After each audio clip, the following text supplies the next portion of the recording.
Hello everyone, this is Jimmy and welcome back to episode 9 of Omnifactory.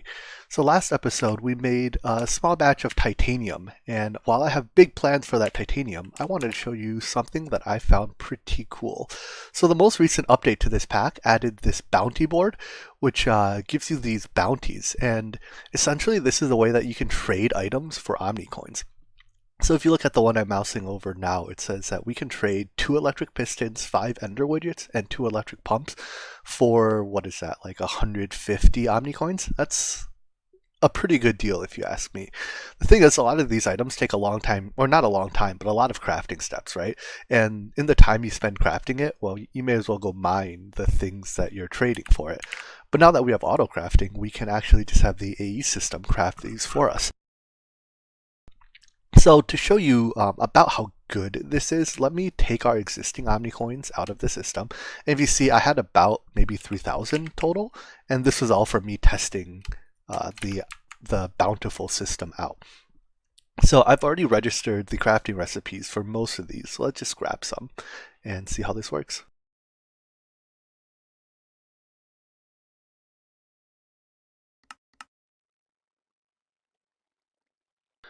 So it uses a bunch of different items, and I already pre-made a handful of each of these, but when I take them out, I just request a few more so that they're available for next time.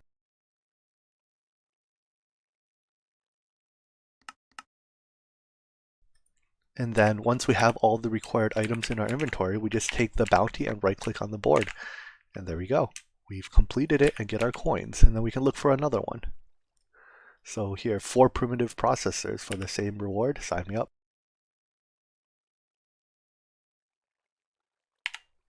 And another 150 Omnicoins. And these slowly refill themselves as we complete them. So there are still a few bugs with this system though. Most notably, I would love to do this one, but we can't actually craft stone widgets yet. So stone widgets take this upper half and bottom half, whatever, we can make those, but the stone compound gear has no recipe. I expect this will be fixed in the next update, but it's a real shame that we have to let these 300 Omnicoins go to waste. And you kind of have to gauge whether or not you think they're worth it. Like 7 electric motors for 35 Omni pennies, meh. So when you look at these, like, yeah, this is fine. Wooden widgets are basically free.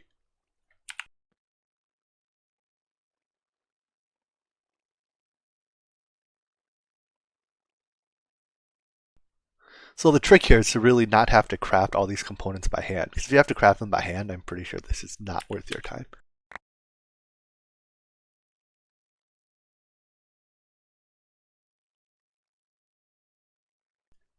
Oops. So I'm just going to do this for a couple minutes, and then at the end we can see how many coins we got and perhaps even try to calculate how many coins per minute. Ooh, this is a good deal. And see, I already had all this stuff in my inventory, so literally all I had to do was go right click it for Omni coins.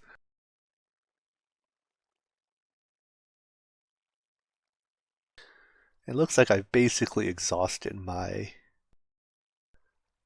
bounty supply, but they refill pretty quickly. I think they have a 5-minute cycle time, so in 5 minutes every single one of them will cycle.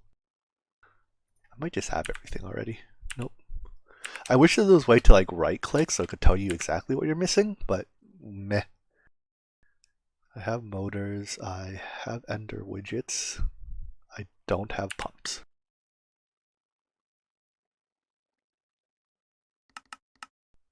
Nope, I guess it doesn't know how to make bronze plates yet.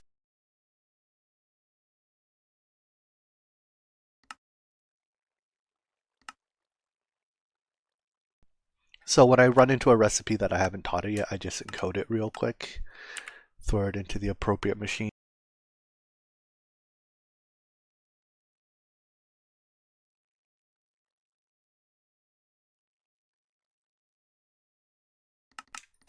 And then we can request it, but it's still not complete. Oh, it's 5 ender widgets, I only have 4.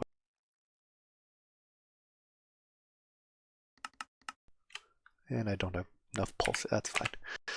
So yeah, let's do this for maybe another minute or two, and then we can see our total yield and how long we spent doing it. This one looks good. Oh yeah.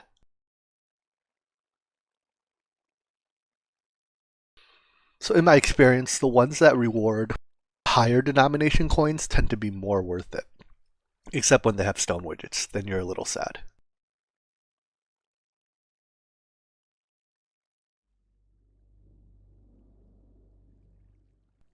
Looks like we've kind of run out of stuff worth doing.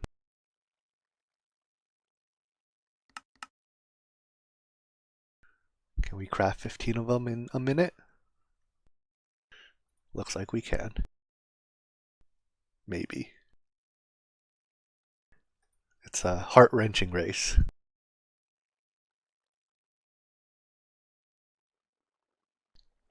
Yeah, this bounty was totally not worth doing. Like, the amount of time I have to spend on it is not worth the 15 Omni pennies I get out of it.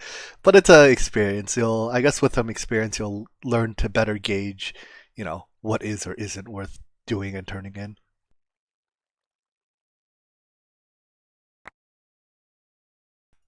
And once you kind of get started and all the components are already in your inventory, it's just like you take a bounty, you right-click a bounty. You take the next bounty, you right-click the next bounty. Repeat until every bounty remaining requires stone gears that you can't make. So after we turn in this one, I'll cut the tape, see how long we spent on this, and then we can count up our total Omni coins. And here's our total yield of Omni coins. We have 230 nickels, which is just short of 1,000, plus another 400-ish pennies, so 1,400 Omni coins. And that took about 6 minutes. So we were getting, like 200, let's round, call it about 250 a minute. At 250 a minute, I think compared to some ores, like if we compare to like redstone, if we were to go mine redstone ore, we get 6 per 1 Omni coin. So that's like getting 1,200 redstone ore a minute, right? There's no way you can mine 1,200 redstone ore a minute, even with like the Draconic Staff of Power, because you have to travel between redstone veins. So for some ores, I think that is much faster. Actually, I think for most ores, that's probably faster. If you even compare to something like iron, which I believe you get at a 1-to-1 ratio. Right, iron ore is 10 to 32, so three ore per Omni coin. That's still 600 iron ore a minute. Now, this way you use up, some of your materials, but if we look at some of these, like even the most expensive ones, I don't quite have all the materials to craft it, but almost everything here we have automated already, so it's not really a big price to pay. So yeah, I think this Bountiful system is pretty cool. It's, there's more I could do to automate it, right? Right now I'm searching through each item type and looking for them, but what I could do is set up like an interface here with a crafting card and just say keep a stack of every single one of these bounty items in them, and then when I want to get some Omni coins, I just pick a bounty, pick the items, turn it in, rinse and repeat. So yeah, this is a pretty cool system. I suspect I'll be using it a little bit more in the future, just when I run low on Omni coins, but right now, since because of my testing with the system, I created like 4,000 Omni coins. So I'll probably be set for a little while. But yeah, I just want to show this to you, and if you want to use it, once you have auto crafting, I think it's a very powerful tool. So now that that's out of the way, the next thing I want to do is use a little bit of that titanium we have to make some wireless crafting terminals, or I suppose a wireless crafting terminal. And what this allows us to do is it allows us to access, basically this crafting terminal from anywhere. And because we've had this Enderman farm running, we have these infinity boosters, which allow us to have access to our wireless network, even when we're not within range of like our little wireless node or even in other dimensions. So I'm going to craft this real quick and be right back. And here is our wireless access point. we can choose the range that we want our wireless to reach to by putting these boosters in it. The cost, I think, scales with the square of the range, so that's 1 meter per RF. If you do 16 of them, I guess it's still 1 meter range per RF, but if you do this, it's almost 2 RF. Whatever. Math aside, I'd like to put about 32 in. It covers about 200 meters in each direction, which will cover the entire base plus the outskirts comfortably. And at this point, 400 RF a tick is not a meaningful price to pay. So the other thing we need that is now done then is this wireless crafting terminal. To use it, we have to link it to the network in a security terminal. This has some other features, like you can determine who has access to your ME network, but since I'm the only one on my server, I don't need that feature. So once we link it, we can right-click it anywhere within wireless range, and we have access to our entire ME network. And I'll just show you, the wireless range extends quite far, and I think it goes a bit past where I am now too. So that's cool, but it doesn't end there. Now I made this magnet card, and if I put this here and turn it on, turn it on, no? Does it need infinity boosters for it to work? And turn it on. Okay, we're not going to use that feature yet. So let's look at the infinity booster feature first. If we turn on this auto consume boosters and then just grab a bunch of these. Each single booster gives you something like 3 or 4 seconds of wireless time, so I grab a few stacks. I think these are consumed at like 1 a tick approximately. So anyways, now that we have infinity energy in here, we can access our network even in places that we don't normally have network access. So if we go to the Enderman farm, which is in the end, and naturally we wouldn't have, we're well out of range of our wireless node, but hey, we can right click it and you'll see it slowly consumes these infinity energy points to let us access the ME network. But yeah, it's pretty cool, right? Even when you're nowhere near your wireless access point, you can still get access to your ME system. So let's head on home.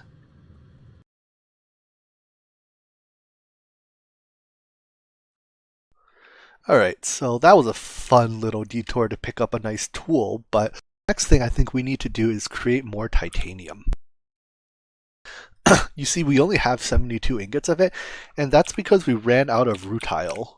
We ran out of this rutile dust, which is used to make the titanium. But rutile ore, if we could buy it with Omnicoins, I'd just buy a bunch right now. But we can't. There's only a couple ways to get it. Perhaps the easiest way is to go to the moon. Well, maybe not the easiest way. One option is to go to the moon. But that requires building a rocket, launching a rocket, building a spacesuit, bunch of steps I don't want to deal with right now. The perhaps more exciting option is to use this feature called microminers, which is this pack's version of a quarry, effectively.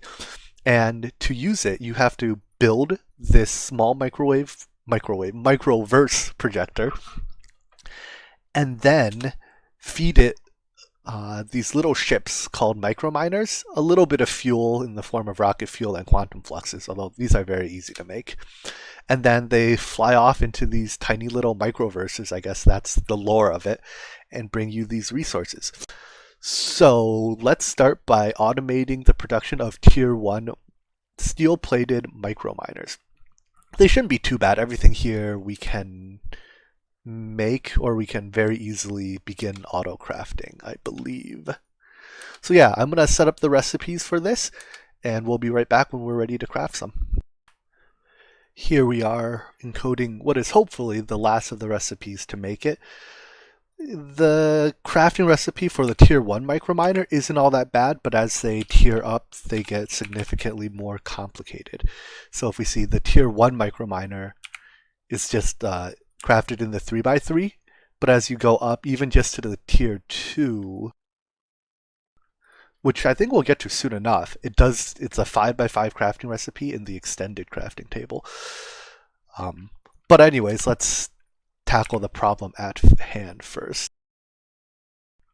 So let's see if we can craft 10 of these. No, we can't, not yet. Steel ingot. Should have plenty of steel. One of my recipes must have been encoded to use the wrong steel.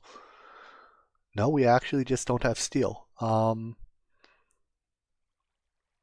Let's see what happened there. So I set up a alloy smelter here that should be making steel, but it appears to have run out of charcoal. Charcoal dust. Can you not craft it? Don't know how to make charcoal. Well, that was a silly oversight of me.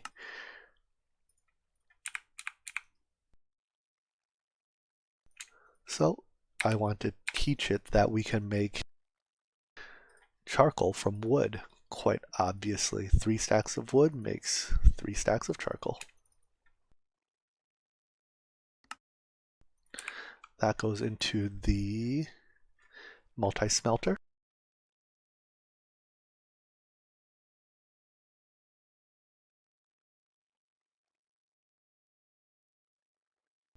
So the reason all our steel got used up is because I set up that automation there to also make electrical steel, end steel, and dark steel.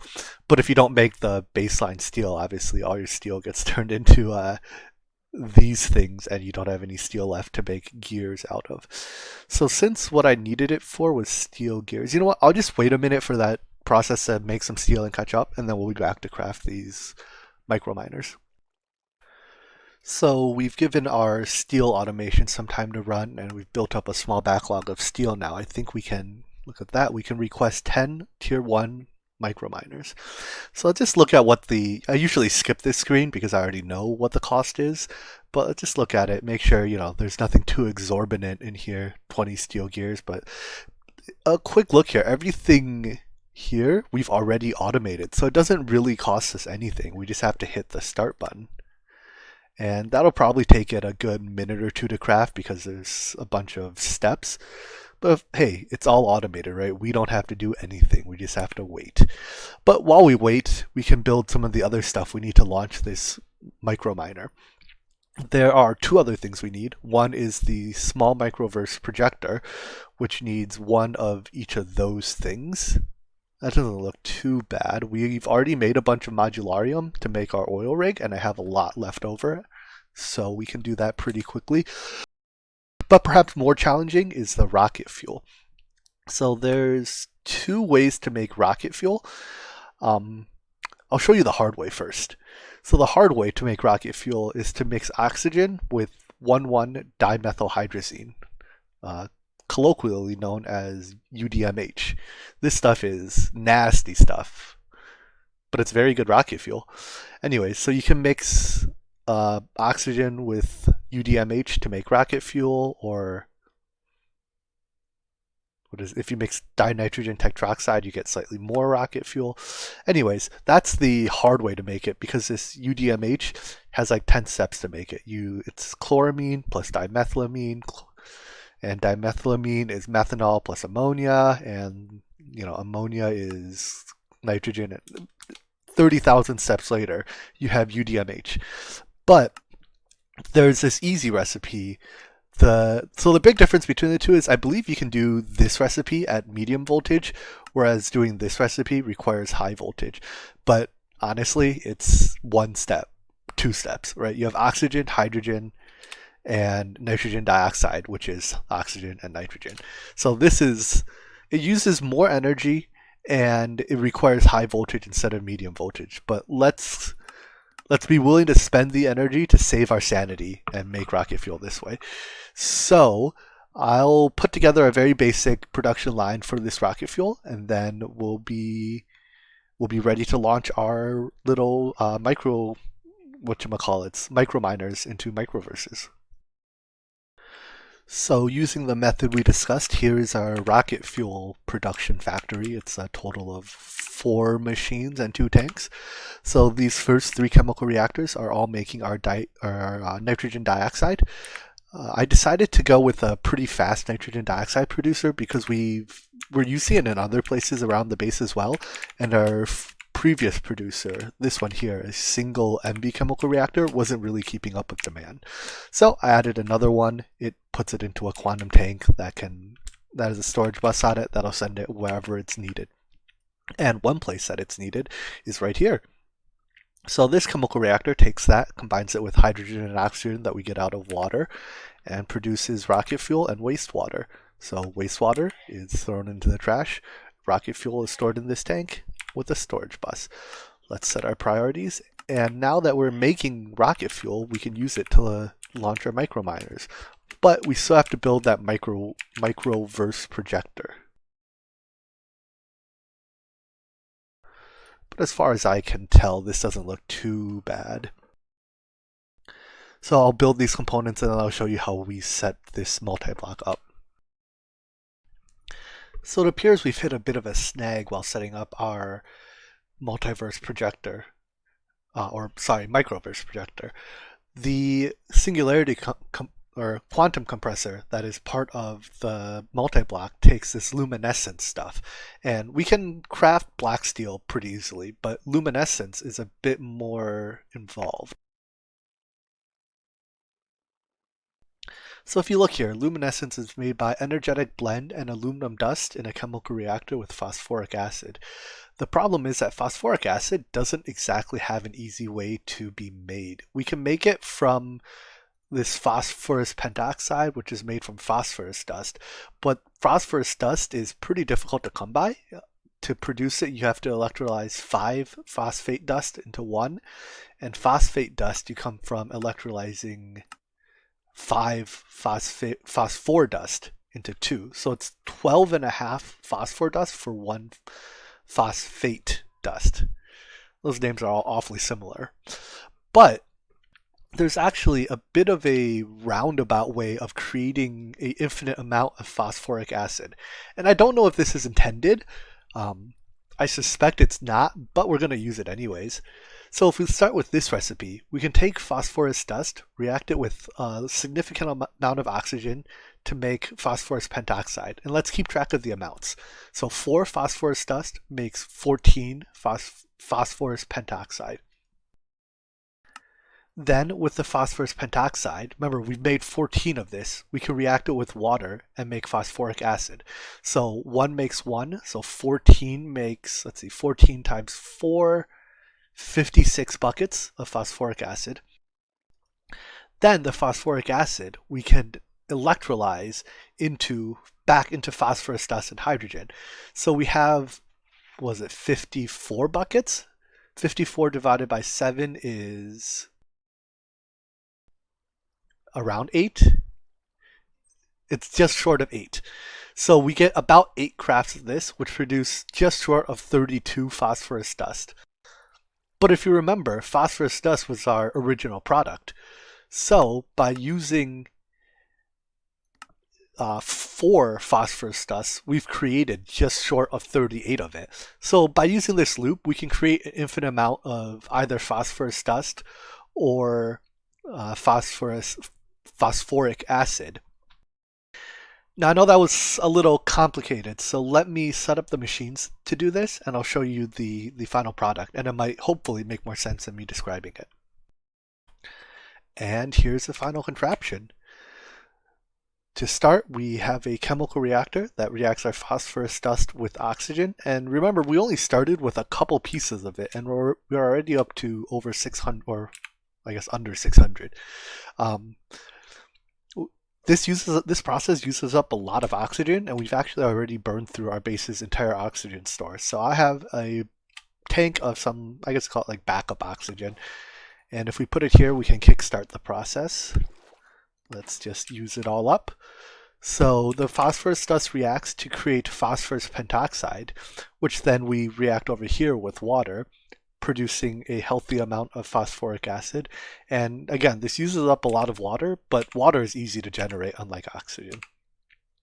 So this phosphoric acid then, we split it between these chemical reactors, and each of them just electrolyze it to produce a little bit of hydrogen as well as a few pieces of that phosphorus dust, which then we store in a drawer. And if you notice, this phosphorus dust is the same stuff that goes in here. So we're running this loop right now. It's basically a closed loop that produces phosphorus dust at the cost of oxygen and hydrogen. Now, when this drawer fills up, though, instead of, this machine will backlog and then this will stop, this will fill up. So instead of inserting the fluid into here, it'll start inserting it into this drum. And this drum has a fluid storage bus on it. So this will be our phosphoric acid storage. And once this process has finished backlogging, we can use that phosphoric acid to start making our luminescence. Once we have some luminescence as well, another good use for, well, first we need a couple pieces just to make our quantum compressor or whatever that thing was called for the microverse projector. But we can also use it to start crafting nether stars. So if we look at the recipe for nether stars here, it uses a block of luminescence, the rods. So all these rods come from the deep mob learning simulations, as well as some nether quartz. And then each of these are just basically more of those rods, the rod materials. So yeah, we can soon have an infinite supply of nether stars, and that'll be exciting. But I'm going to let this run a while until this process finishes and we have some spare phosphoric acid to use for luminescence. And lastly, here's our luminescence maker. So we have a interface configured to keep energetic blend and aluminum in it. We extract from there and insert into the chemical reactor using a limited item filter set to 1 stack of each so that it won't fill both slots with the same material. And then we fluid export bus of phosphoric acid, and as the excess phosphoric acid gets produced, we get to turn it into luminescence. Lastly, to shut the machine off when we reach our limit, I have set a limit of 20,000 luminescence and a machine controller on this chemical reactor so that when we reach the prescribed amount of 20,000, it'll turn the machine off. For now, I think 20,000 is more than enough. We can reasonably even set it as low as like 5,000 for now, but later we will use a ton of luminescence to make nether stars. Anyways, now that this process is automated, I think we can get back to making our microverse projector. One of the more entertaining components we need to make is this ineffable glass. It's a pretty useful block because you can walk through it, but mobs can't. But the way you craft it is somewhat fun. It takes a moonstone, which is made by surrounding an unstable ingot with lunar reactive dust. And you make an unstable ingot with this crafting recipe: an iron, a stick, a diamond. Basically, you're dividing an iron by diamond, I guess. Anyways, if you read that tooltip there, it says it will explode 10 seconds after you craft it, or if you close the crafting window, or if you throw it on the ground, and it has to be crafted in a vanilla crafting table. So here we have a vanilla crafting table with iron, stick, diamond, and the lunar reactive dust that we are going to craft with it. So we craft it, and you see it immediately starts glowing, and it'll explode in 5 seconds if we don't get the final product before then. And that explosion just kills you. But anyway, since I did take it out and use it before the time ran out, we didn't die. Huzzah. So with that, we can create an ineffable glass and move on with our lives. And so, by my count, we now have all the various blocks we need to build the small microverse projector. For some reason, I keep wanting to say microwave. Anyways, it is a 3x3 multi-block. Let's see, there's a way, if you do this, you can get it to lock the preview in the world, but I don't know how to rotate this, and it's not rotated the right way. Is it? No, it is rotated the right way. Honestly, I can't tell. Let's try it. So if you click that, shift click that, don't do that. This is slightly more difficult than I expected. Okay, no, that looks right. No, it doesn't. It's backwards. Son of a gun. Anyway, since I don't know how to rotate it, I'm not going to use it because it doesn't work. To make it go away, you just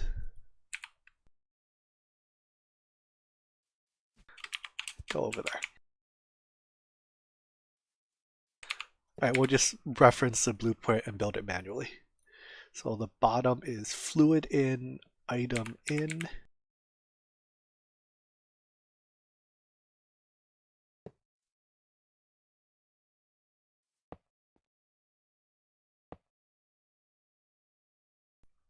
Let's see, there's energy in and then item out.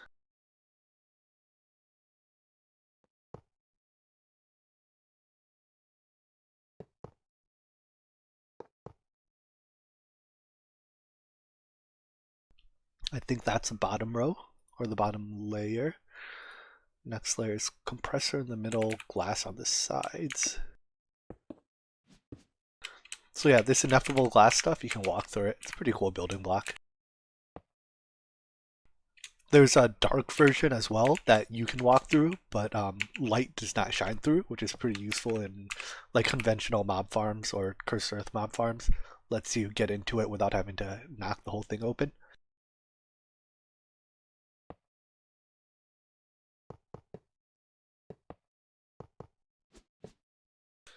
And would you look at that, it formed. So to run the small micro reverse projector, all these recipes take rocket fuel. So let's use an export bus to send it our rocket fuel. And if you look here, it takes RF power, even though the name of the block is a EV energy input. I've heard conflicting stories as to whether or not it takes EU, like through a CEF. I mean, it takes RF. So why do anything else, right? Anyways, there's an item output there. We'll, for now, just run a batch manually so we see how this goes. This has since filled up with the rocket fuel we made earlier. So if we look at the recipe for how to use this microminer, 1 microminer, 1 quantum flux, 8 buckets of rocket fuel, put them all in there. It consumes it and starts running. It's a little on the slow side, but if you look at the amount of resources it generates, it's all right that this is a little slow. So what it produces is a stack of dense iron, cassiterite, some redstone, some nickel. What we're really after are these 2 stacks of rutile ore, because those can be processed down into crushed rutile dust, into impure rutile dust, and lastly into rutile dust, which we process down to titanium ultimately through about 50,000 more steps. But now that the first one is done running, you see we have all the outputs here. Let's grab these and let's actually set up a way to take the items out of here automatically. And that would be with an import bus. So we can put an import bus here, give it acceleration card so that it can keep up. And plug her in. Now soon we can set up a way to automatically send these microminers and quantum fluxes into the input hatch, but let's get back to that after we've processed some of our ores down. So for a lot of these ores, we don't have a dedicated ore processing line yet. I'm just going to store them. Dense ores in particular are somewhat interesting. If you put them in a chemical reactor with nitric acid, you get 16 regular ores out of it. Whereas the other way of turning a dense ore into regular ore is just to place it in the ground in the world and break it, in which case you only get 2. So turns out 16 is a lot better than 2. So I'm going to stick with the chemical reactor route. But all this other stuff I'll just store for now. And let me show you how I'm going to process just this batch of rutile until we get better ore processing. So first we have to macerate it twice. So if I just put it into the macerator input chest, it'll get distributed through these. And then when it gets macerated, every now and then it produces rutile dust as a byproduct. But this crushed rutile ore, I will then take it and then just stick it in here again, where it'll get macerated a second time. And basically when this is done, we'll have a bunch of rutile dust to turn into titanium. And now all of our microminer missions have finished. You can see we have 10 stacks of dense iron ore minus the one that I broke. We'll process that down later. But for now, if we take a look here, all of our rutile ore is in the process of being turned into dusts. This will take quite a while because even though we have 8 HV macerators, they still take a long time to process. But that's fine. I think we can end today's episode here. I'll just let this process between now and next episode. And with this large supply of titanium that we will soon have, we can really get into EV, extreme voltage tier in GregTech, which will unlock a bunch of new things such as higher or easier to make circuits. Maybe we can look into having a dedicated ore processing line at extreme voltage.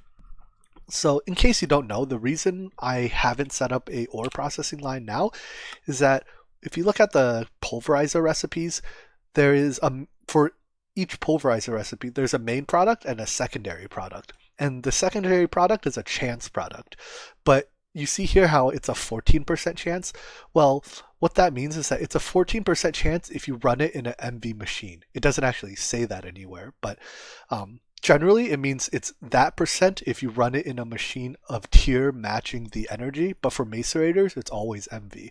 So anyways, it's 14% in an MV machine, but for each tier above that you go, you double that amount. So while it's a 14% chance to get the byproduct in a MV machine, it's a 28% in an HV machine, a 56% in an EV machine, and it's guaranteed at IV and above. So if you were to consider this a 100% chance product, because we're using, later when we use IV machines, one rutile ore now produces 2 crushed and a guaranteed 3rd dust. And the crushed, when we crush it again, we have 2 of these, remember, they produce 2 more dust and another 2 dust, which means one piece of ore, instead of producing the 2 and change we're getting now, maybe about 2.5, 6. And that's before even accounting for the ore washing byproduct, which is more rutile dust. And lastly, the centrifuge product, which you guessed it, is more rutile dust. So once we account for all of that, one rutile ore will yield something like 8 to 10 total rutile dust. And that's pretty crazy. But we don't quite have the infrastructure to get there yet. That's why I want to get us some EV and maybe if we can, IV macerators for our ore processing line. Anyways, I hope you enjoyed this episode. Let me know if there's anything you would like to see, done differently, changed, etc. And I hope you have a good day and see you in the next one. Take care. Bye-bye.